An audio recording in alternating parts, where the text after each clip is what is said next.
Терге жүйелі түрде пилинг жасамағандықтан бізде қара дақ пайда болады.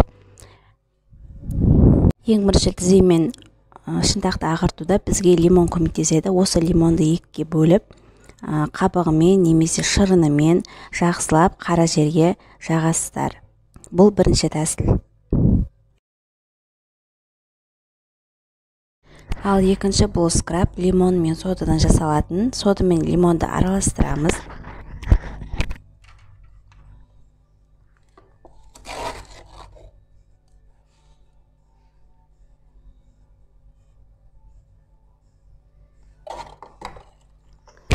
Осылай араластырып, қою қоспаны сіңдіріп 20 минуттай шынтақпен тізеге жағатын боламыз.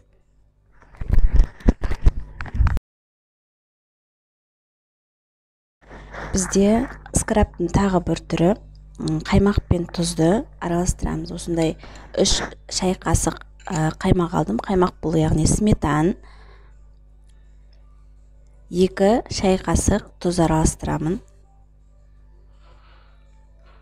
Жақсылап араластырып, қоспаны тізе және шынтақтағы қара дақтарға сіңдіріп жағамыз. Ол 20 минуттай тұрады. 20 минуттан кейін жылы сумен шайып тастаймыз. Міндетті түрде жасап көріңіздер.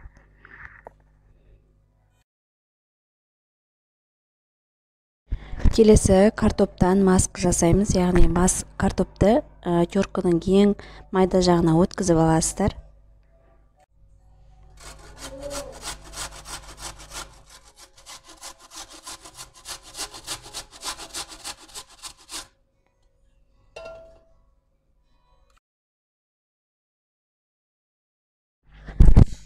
Осы жақсылап үкіштен өткізіп алып, шынтаққа, тізеге және қарайған жерлерге, қара дақ бар жерлерге осыны 3 сағат қойып қоямыз. 3 сағаттан кейін алып жылы сумен шаямыз.